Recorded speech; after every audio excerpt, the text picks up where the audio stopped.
Gracias por seguir con nosotros. En esta ocasión nos acompaña en el estudio la psicoterapeuta del TAD, Aleida Guajardo, que nos hablará de una afección que tal vez muchos tenemos, pero no nos damos cuenta, la depresión. Bienvenida, Aleida, qué gusto tenerte aquí de nuevo. Muchas gracias, igualmente. Oye, Aleida, cuéntanos un poquito, a grandes rasgos, ¿qué es la depresión? Bueno, la depresión tiene que ver con todo un estado anímico interno en la persona, ¿no? Y en este aspecto tiene que ver siempre con aspectos individuales, como de la historia de la persona, pero hay un aspecto muy importante que también no podemos dejar de lado y que es el aspecto cultural. Y entonces en relación a esto, por ejemplo, México, pues si uno checa un poco la historia, si checa de pronto las canciones, ¿no?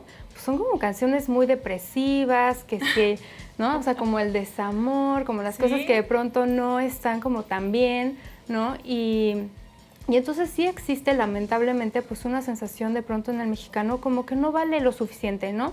Que no ganan en los mundiales, que no ganan en las olimpiadas, ¿no? Como si todo de pronto estuviera saliendo mal. Y entonces este aspecto finalmente, pues la realidad es que sí influye en nosotros, ¿no? Entonces influye este aspecto cultural en, por ejemplo, quienes posteriormente son padres, ¿no? Entonces, también el cómo esta mamá se vive como mujer, cómo este papá se vive como hombre, ¿no? Todo ese tipo de situaciones son las que se van transmitiendo y de verdad que pegan sin que uno de pronto se dé cuenta, ¿no? Entonces empiezan a operar de manera automática en nosotros, de pronto sentimientos y pensamientos pues negativos de que no valgo, de que es difícil, de que no puedo, de que no se puede salir, etcétera. Ok. Oye, me llamó mucho la atención esta cuestión cultural que dices de la depresión. Entonces somos como una cultura que se hace menos.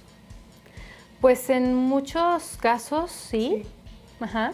Sin embargo, pues a mí lo que me parece es que el mexicano tiene de verdad muchísimas herramientas para salir adelante, muchísimas. De entrada es una persona que tiene fe y algo que ayuda para salir de la depresión es justamente la fe.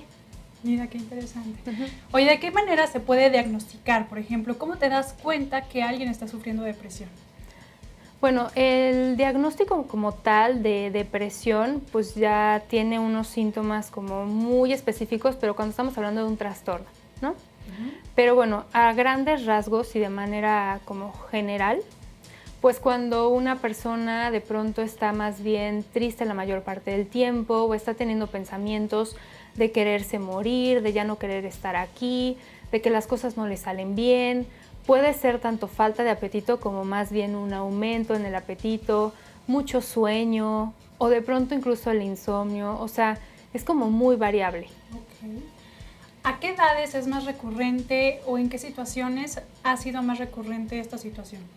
Pues normalmente ya llegan cuando son adultos, que lo empiezan a reconocer.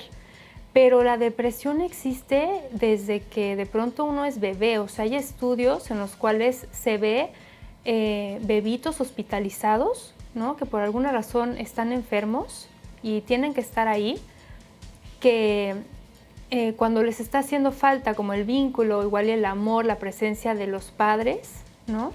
Entonces comienzan a decaer y es más difícil que vayan saliendo de su enfermedad física, por ejemplo, ¿no? O sea, en los bebitos, ¿cómo se puede ver eso? Pues también, o sea, que de repente ya no tengan ganas de comer, como que no jueguen, que no quieran ver a los ojos a la persona, ¿no? A los papás, que no sonrían, ¿no? Que estén más bien como llorando, de repente se les pueda ver enojados, ¿no? Y en los niños es lo mismo, o sea, difícilmente el niño de repente puede decirte estoy triste o estoy tal, ¿no? Porque no lo saben. Pero entonces, ¿cómo lo empiezan a hacer?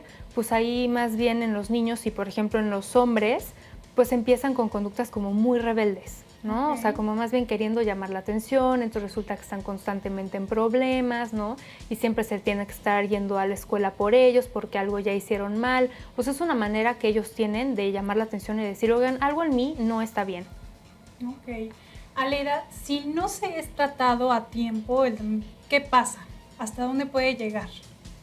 Si no es tratado a tiempo, pues en distintas conductas de fuga, como de evasión, ¿no?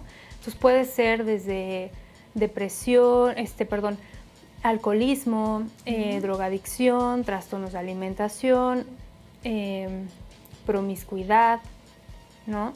Relaciones adictivas o de codependencia, por ejemplo. Muy bien. Bueno, pasan a los contactos, nos acabó el tiempo, por favor, tus contactos. Sí, claro, es www.cipave.org.mx, el Facebook es Cipave y Twitter es Cipave1. Muchísimas gracias, Aleida. Nombre a ti. Un gusto. Igual. Gracias a ustedes también por habernos acompañado en otra edición de KW Noticias. Soy Elisa Nájera. Hasta pronto.